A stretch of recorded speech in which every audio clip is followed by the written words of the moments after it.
El día de hoy vamos a hablar sobre el examen físico del abdomen. Es importante que tengamos en cuenta que el paciente debe estar en decúbito dorsal, con sus músculos relajados, su cabeza reposando sobre una almohada plana y con sus miembros superiores e inferiores descansando extendidos sobre la camilla de exploración.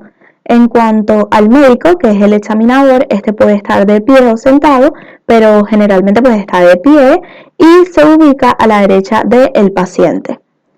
Es importante que conozcamos la división topográfica. Tenemos que la superficie abdominal puede ser dividida topográficamente en 9 regiones y esta división va a estar dada por dos líneas horizontales, una que se ubica a nivel del reborde costal inferior y otra que se ubica a nivel de las espinas ilíacas anterosuperiores, y otras dos líneas que son líneas verticales que son hemiclaviculares. También la superficie abdominal puede dividirse en 4 regiones o cuadrantes, dos superiores, derecho e izquierdo, y dos inferiores, también derecho e izquierdo.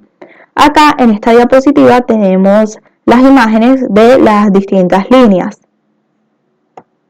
Bueno, es importante saber que cada región tiene distintos nombres.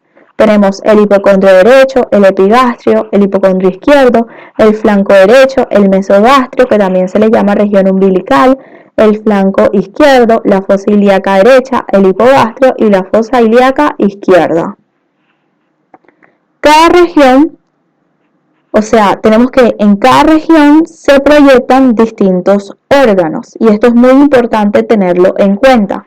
Por ejemplo, en el hipocondrio derecho se proyectan el hígado, la vesícula biliar y el duodeno.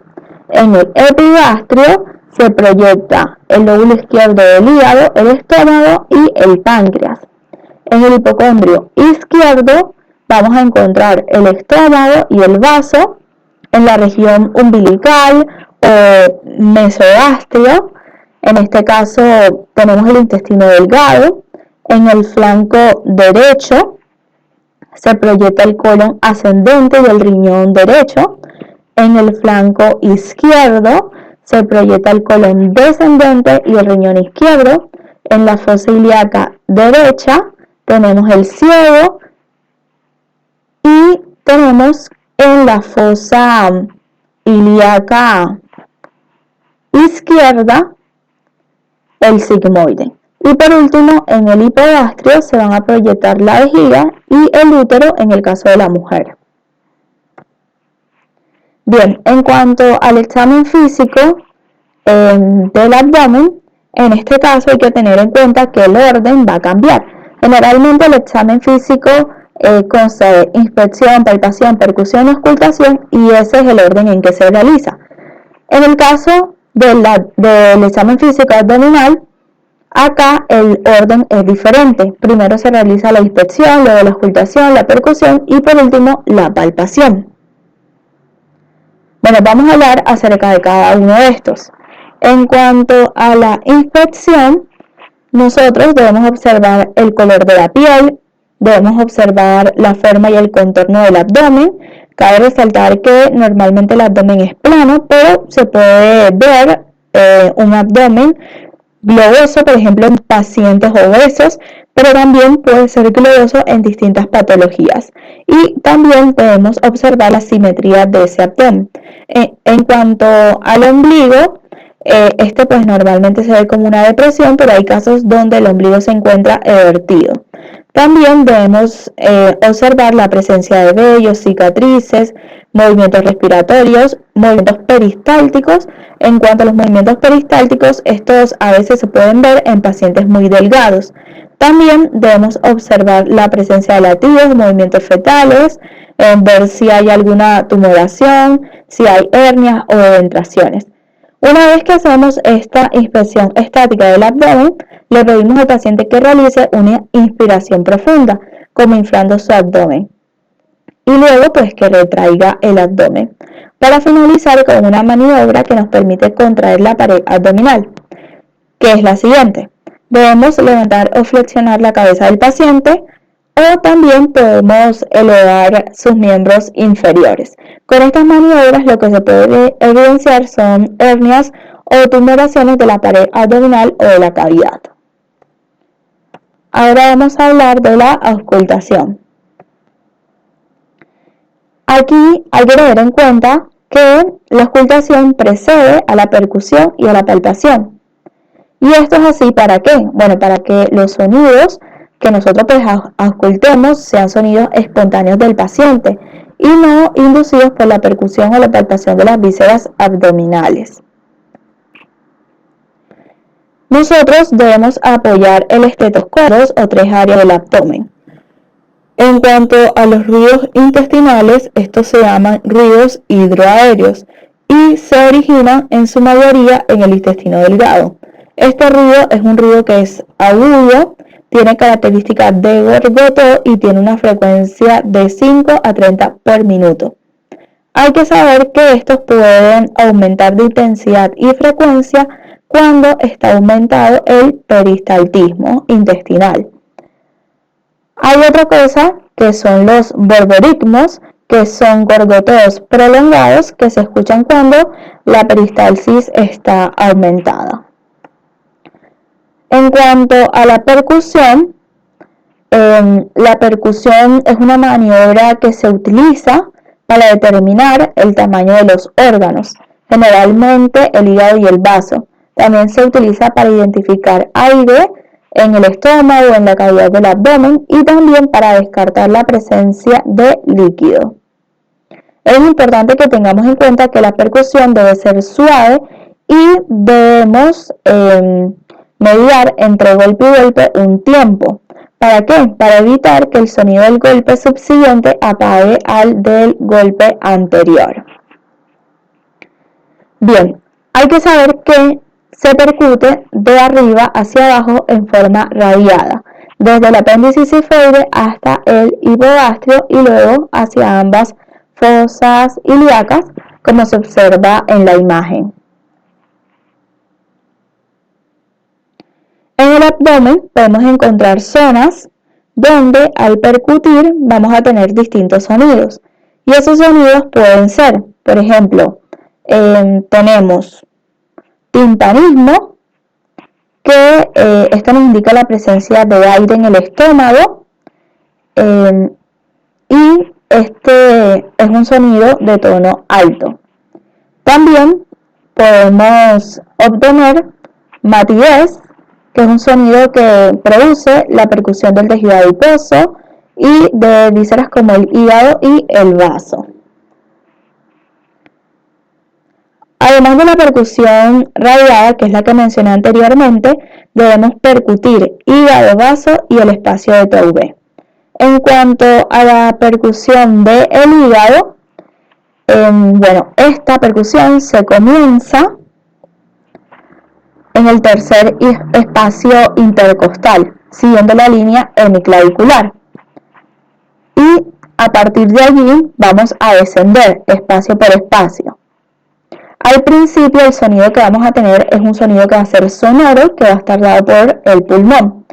Luego, cuando estamos a nivel del cuarto, quinto espacio intercostal, vamos a obtener un sonido submático, que va a estar dado por la interposición del pulmón sobre el borde superior del hígado. Luego el sonido será mate, que obviamente va a estar dado por la matidez hepática. Es importante saber que para determinar el tamaño del hígado debemos delimitar el borde superior del hígado, que esto se va a estar dando gracias a la percusión, y debemos delimitar el borde inferior del hígado, que esto se va a estar dando gracias a la palpación. Y hay que tener en cuenta que el tamaño del hígado es aproximadamente de 10 centímetros. Ahora, en cuanto a la percusión del vaso, en este caso, el paciente debe estar en decúbito lateral derecho. Y vamos a iniciar sobre la línea axilar media. Allí se va a obtener un sonido sonoro por la presencia del pulmón. pero luego vamos a encontrar la matidez esplénica a nivel de los arcos costales número 9 y 10. Ahora vamos a hablar de la percusión del espacio de Traubé. Es importante saber que este espacio de Traubé está delimitado por fuera por una línea imaginaria que une la punta del corazón con el borde superior del vaso.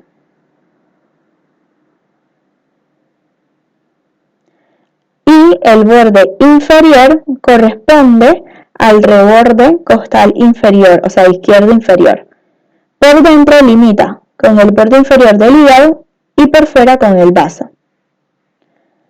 Es importante saber que la percusión de este espacio nos va a estar dando un sonido timpánico.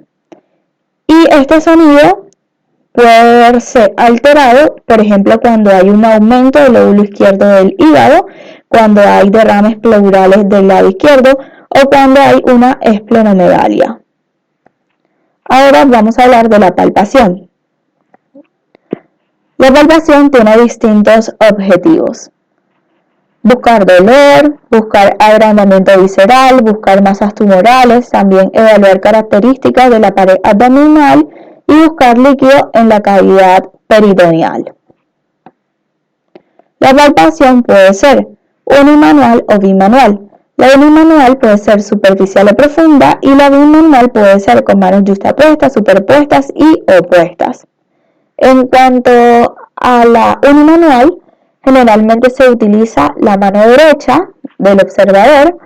Como mencioné anteriormente, esta puede ser superficial o profunda y se realiza por tanteo, flexionando las articulaciones metacarpofalángicas. En cuanto a la bimanual, esta puede ser con manos yuxtapuestas, opuestas y superpuestas. Con manos yuxtapuestas es cuando cruzamos las manos a nivel del dedo índice y el pulgar.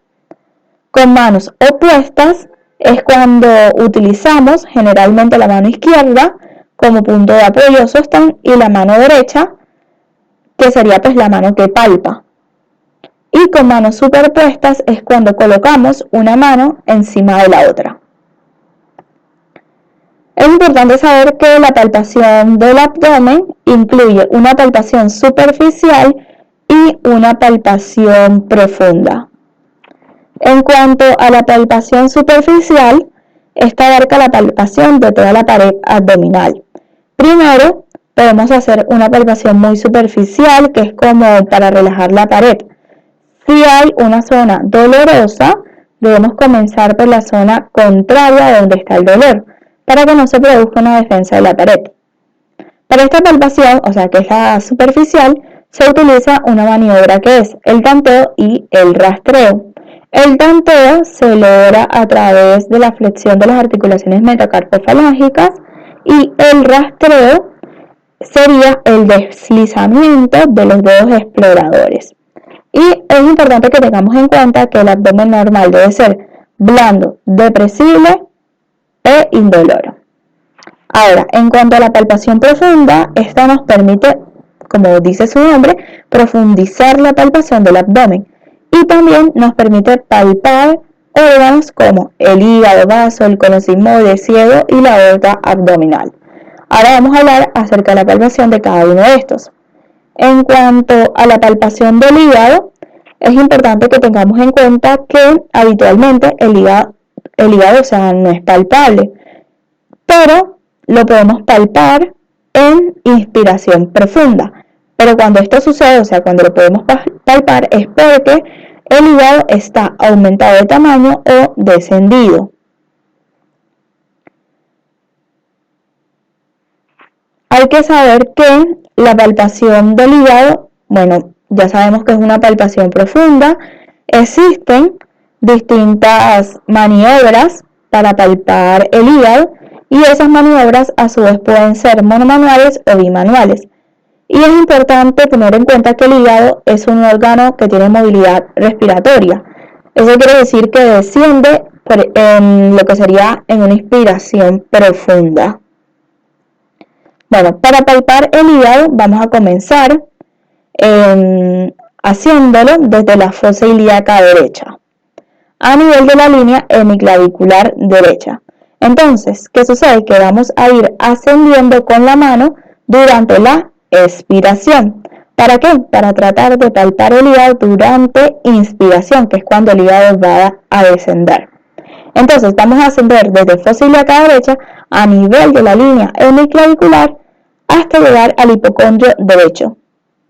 Como mencioné al principio, normalmente el hígado no se palpa, pero hay que tener en cuenta que en personas delgadas puede palparse el borde inferior por debajo del reborde costal derecho durante la inspiración profunda, obviamente a nivel de la línea hemiclavicular. Entonces, hay que saber que si el hígado es palpable, debemos evaluar distintas cosas. Debemos evaluar la consistencia, que normalmente es blanda, el borde, que debe ser romo, la movilidad respiratoria. Esto tiene que ver con el hecho de que el hígado debe descender en inspiración. Vamos a evaluar también la sensibilidad, o sea, si es indoloro o si es doloroso. El tamaño también es importante que evaluemos. Y hay que saber que, bueno, para determinar el tamaño, como mencioné anteriormente, debemos hacer la palpación del borde inferior y debemos percutir el borde superior. Y hay que saber que normalmente el tamaño del hígado es de 10 a 12 centímetros aproximadamente. Bien, en esta diapositiva tenemos 4 imágenes con distintas maniobras para palpar el hígado. Por ejemplo, la palpación puede ser monomanual, como vemos en la imagen de arriba a la izquierda. En este caso, o sea, en esta imagen de arriba a la izquierda, se coloca la mano derecha en forma vertical, paralela al músculo recto anterior, y vamos a ascender con cada expiración. ¿Para qué? Para tratar de palpar el hígado en inspiración. Entonces vamos a comenzar a palpar desde la fosa ilíaca derecha y vamos a ir ascendiendo hacia el hipocondrio derecho. Ahora, en la imagen de abajo a la izquierda, aquí podemos ver la palpación con mano en cuchara, que es una de las maniobras más utilizadas. En este caso, la mano derecha se coloca en semiflexión con los dedos juntos, o sea, por lo tanto la mano queda como una cuchara. Y lo que va a pasar es que se palpa con el borde cubital de la mano, de la misma forma que describí anteriormente, o sea, desde fosa ilíaca derecha hasta el hipocondrio derecho, ascendiendo en expiración para tratar de palpar el hígado en inspiración, y vamos a ir ascendiendo en la línea hemiclavicular. Ahora, también el hígado puede ser palpado gracias a la palpación bimanual, que se observa en las imágenes de la derecha. Bien, tenemos que en la imagen de arriba a la derecha, en esta imagen vemos una palpación con manos yuxtapuestas. Acá el examinador debe colocarse mirando hacia los pies del paciente, y las manos van a ir ascendiendo, o sea, a nivel de la línea hemiclavicular, de la misma forma que las maniobras anteriores. En la imagen de abajo a la derecha, vemos esta palpación donde se utilizan las dos manos, pero de forma opuesta. O sea, es una palpación con manos opuestas. La mano izquierda podemos decir que hace como un plano de apoyo a nivel de la costilla número 10 y 11, y la mano derecha es la que palpa en forma vertical a nivel de la línea hemiclavicular, de la misma manera que las maniobras anteriores. Bien, ahora, en cuanto a la palpación del vaso, es importante saber que el vaso está ubicado profundamente en el hipocondrio izquierdo, su polo superior es posterior y su polo inferior es anterior, y crece con su eje mayor hacia la zona umbilical. Su palpación es superficial y normalmente no se palpa. Y es importante saber que tiene movilidad respiratoria, es decir, que desciende en inspiración. Y cuando lo palpamos es porque hay un aumento de su tamaño y, bueno, ese aumento de su tamaño se denomina esplenomegalia. El vaso puede palparse utilizando distintas maniobras. Por ejemplo, en la imagen de abajo, el médico que está haciendo el examen físico se debe ubicar al lado derecho del paciente y debe colocar la mano izquierda, o sea, su mano izquierda, en la región látero inferior del hemitórax izquierdo, tratando de atraer el hipocondrio izquierdo hacia la mano derecha. Y la mano derecha se coloca de forma oblicua en la fosa ilíaca derecha con los dedos orientados hacia el hipocondrio izquierdo y va a avanzar en cada expiración. ¿Para qué? Para tratar de palpar el vaso en inspiración. Y es importante tener en cuenta, como dije anteriormente, que el vaso normalmente no se palpa. Bueno, ahora en la imagen de arriba es otra maniobra. Acá el médico se le coloca del lado izquierdo del paciente. El paciente debe estar en decúbito derecho intermedio con el brazo izquierdo y la pierna izquierda flexionada. Esta maniobra lo que hace es que favorece el descenso del vaso. Y en cuanto al médico que está examinando, su mano izquierda debe empujar la parrilla costal hacia abajo. Y la mano derecha del médico debe ascender con cada expiración desde la zona umbilical al reborde costal izquierdo, tratando de palpar el vaso durante la inspiración. Ahora vamos a hablar de la palpación del ciego y del colon sigmoide. Es importante que recordemos que el ciego es la primera porción del intestino grueso y el colon sigmoide es la última porción del sistema digestivo, como se observa acá en la imagen. En este caso, esta va a ser una palpación profunda, por lo tanto se utilizan las manos yuxtapuestas, ya que estas nos permiten lograr una mayor profundidad a la palpación. En cuanto al colon sigmoide, esto lo vamos a palpar en la fosa ilíaca izquierda. Se palpa como si fuese un tubo que rueda bajo los dedos. Y es importante saber que esta palpación puede generar molestias en el paciente. Ahora, en cuanto a la palpación del ciego, a esto lo vamos a palpar en la fosa ilíaca derecha y también puede generar dolor a la palpación. Y por último, vamos a hablar de la palpación de la aorta abdominal.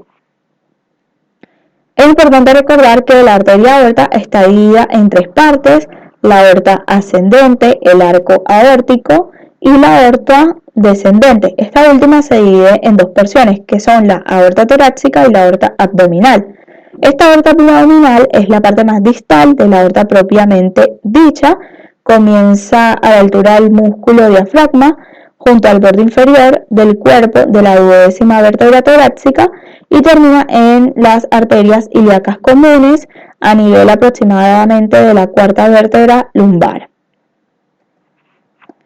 Bueno, la aorta se palpa en el epigastrio y la característica semiológica más importante es su latido. Para palparla debemos presionar en el epigastrio a la izquierda de la línea media. Si la pared abdominal de nuestro paciente es muy gruesa, la palpación debe ser bimanual, o sea, con cada mano apoyada sobre la pared lateral de la aorta. Y es importante que tengamos en cuenta que cuando los pacientes son muy delgados, se puede palpar la aorta entre el dedo pulgar y el dedo índice de la mano derecha. Y es importante saber que esta palpación, o sea, la palpación de la aorta, es importante que la conozcamos. ¿Por qué? Porque la presencia de una masa pulsátil en el epigastrio es algo que es bastante característico de un aneurisma de aorta. Bien, esto ha sido todo por el video. Espero que les haya sido de utilidad. No olviden suscribirse, darle like y compartirlo.